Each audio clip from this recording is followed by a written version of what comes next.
Hello guys, நான் தான் உங்கள் துர்கா. இன்றைக்கி நம்ம எங்கே இருக்கோம்னு பார்த்தா ஸ்டான்ச் பூவில் இருக்கும். மீ அண்ட் மை ஃப்ரெண்ட் வந்திருக்கோம். நைஸ், செமையாக இருக்குது. இங்கே ஒரு கை இருக்குது. அந்த கையில் ஃபோட்டோ எடுக்கிறதுக்கு தான் இவ்வளோ லைன்.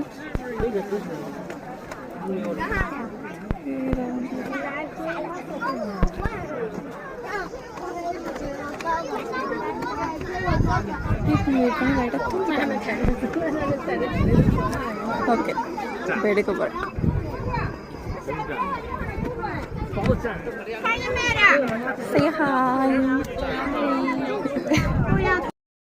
பிக்சர் எடுக்கலான்னு பார்த்தா விண்ட் வந்துருச்சு.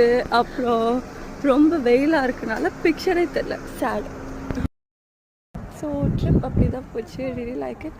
பட் அந்த கையில் போய் ஃபோட்டோ எடுக்கலான்னு மேலே வந்தோம். ஆனால் வெயில் விண்டு போட்டோ எடுக்கவே வரல.